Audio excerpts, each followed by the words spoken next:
আসসালামু আলাইকুম। আপনারা সবাই কেমন আছেন? আমি আলহামদুলিল্লাহ ভালো। আপনাদের সামনে আমি একটা নতুন ভিডিও নিয়ে আসলাম। আজকের ভিডিওতে আমি জলফির আচার বানাবো। জলফির আচার বানানোর জন্য দেখুন আমি নিয়ে নিছি 1 কেজি জলফি।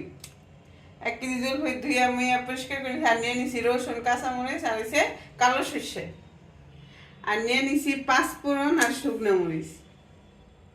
এগুলো আমি এখন সুন্দর করে মরিচ আর পাঁচফোড়ন ভেজে নিব। আর এগুলা আমি বেটে নিব আর জলফই সিদ্ধ করে নিব।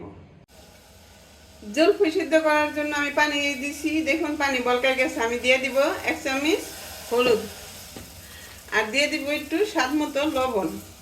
আর আমি জলফইগুলা ধুয়ে রাখছি, দেখুন আমি আস্তে আস্তে এই জলফইগুলা পানিতে দিয়ে দিব। সুন্দর করে আমি জলফইটি সিদ্ধ করে নিব।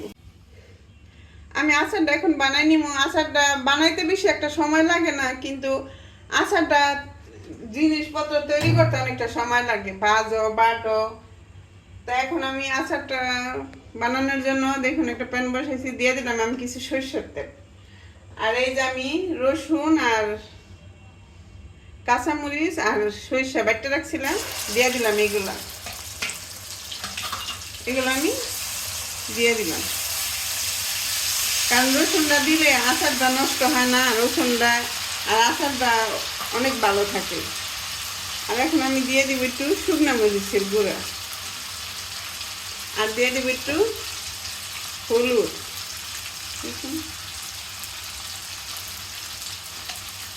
আর দিয়ে দিব স্বাদের জিনিস, যা না দিলে স্বাদ লাগে না, লবণ। আমি এটা সুন্দর করে ভালো করে মশলাটা কষাই নিব। আপনার কে কেমনে বানান আমি জানি না, আমি আমার মতো বানাইলাম, কষাই নিলাম। এখন আমি এগুলা দিয়ে দিব। আমি এগুলা সিদ্ধ করে এই যে দেখুন চেটকে নিছি, বেশিও কিছু হারাইছি, অল্প রয়েছে, বেশি রয় নাই, অল্প আছে রয়েছে। এখন আমি এগুলা এটার ভিতরে দিয়ে দিব। দেখুন আমি সব ময় মশলা দিয়ে মিলাই ফেলাইছি। আচারটা অনেক সুন্দর একটা গন্ধ বেরিয়েছে, আপনারা বিশ্বাস করবেন কিনা জানি না, অনেক সুন্দর একটা গন্ধ বেরিয়েছে। এখন আমি আরও কিছু উপকরণ দিব, আরও যে উপকরণগুলো বাকি আছে আমি সেই উপকরণগুলো দিয়ে নেব। এখন দিয়ে দিব আমি চিনি। আচারের ভিতরে চিনি না দিলে তার ভালো লাগে না। আর ভিনেগার, আচারের জন্য ভিনেগার সবচেয়ে উত্তম। অবশ্যই আপনার আচার বানাইলে ভিনেগার দিবেন। এখন আমি লাড়া দিব, লাড়া দিলে দেখবেন চিনি থেকে ভিনেগারটা দেওয়ার কারণ কি, আচারটা নষ্ট হবে না, আচারটা ভালো থাকবে, তার জন্য আমি ভিনেগার দিয়ে দিলাম। এখন আচারটা আমি সুন্দর করে তেল না ওঠা পর্যন্ত আমি জাল দিয়ে নিব। চিনিতে দেখুন কত পানি ছেড়ে দিছে। দেখুন আমার আচারটা দেখতে কালারটা কত সুন্দর হয়েছে, আর দেখতে অনেক সুন্দর হয়েছে। এখন আমি শুকনো মরিচ আর পাঁচফোড়ন যে বাইজে নিয়েছিলাম এগুলা এখন আমি দিয়ে দিব। দেখুন শুকনো মরিচ আর পাঁচফোড়ন এগুলো আমি দিয়ে দিলাম, কারণ পাঁচফোড়ন ছাড়া তো আচার হয় না, আর আচার সুন্দর মজাও হয় না, তাই আমি শুকনো মরিচ আর পাঁচফোড়ন দিয়ে দিলাম।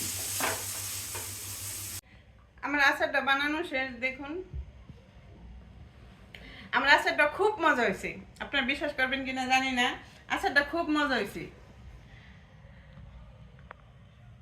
আচারটা বানাইলাম, কেমন লাগলো অবশ্যই কমেন্টে জানাবেন। আমি একটা জলফির আচার বানাইছিলাম চুলা দিয়ে, আরেকটা আমি আজকে নতুন একটা জলফির আচার বানাবো, সেটা কাঁচা, এই চুলায় দিব না, সব কাঁচা, সব কাঁচা আমি আচারটা তৈরি করব। তাই চলুন আমি কিভাবে আচারটা তৈরি করি।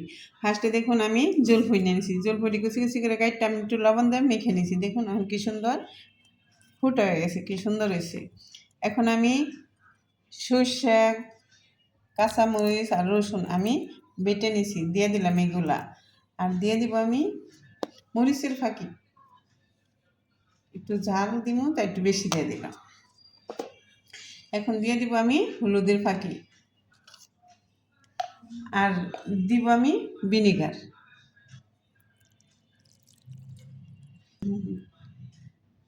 যেটা আমাদের আচার ভালো রাখার জন্য,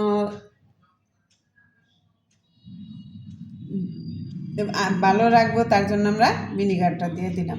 আর দিয়ে দিলাম আমি এই যে পাঁচফোড়ন আর শুকনো মরিচ বাটা একসাথে করে দিয়ে দিলাম।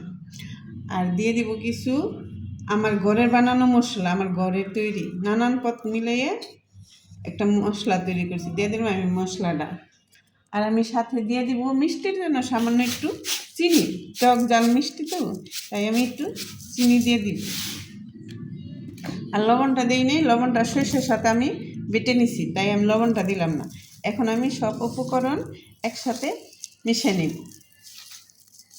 দেখুন আমি কি সুন্দর করে মেখে নিছি আচারটা, আর কি সুন্দর যে একটা গন্ধ বেরিয়েছে, আপনার সামনে না থাকলে বুঝবেন। এরকম করে বানাই দেখবেন। আমি কথাটা বললাম সত্য না মিথ্যা, আমি যত ভিডিও করে একটা মিথ্যা কথা পাইবেন না, সব যেটা সত্যি সেটাই আমি বলি। এখন আমি দেখুন শুকনো একটা জার নিচ্ছি, এটার ভিতরে আচারগুলা ভরে নিব। ভরে এখনই আমি তেল দিয়ে দিব। দেখুন আচারের কালারটা কত সুন্দর হয়েছে, আমার সবচেয়ে ভালো লাগে কাঁচা আচার। এখন আমি দিয়ে দিব কাঁচা সর্ষের তেল, এই যে দেখুন কাঁচা সর্ষের তেল আমি আচারের ভিতরে দিয়ে দিব।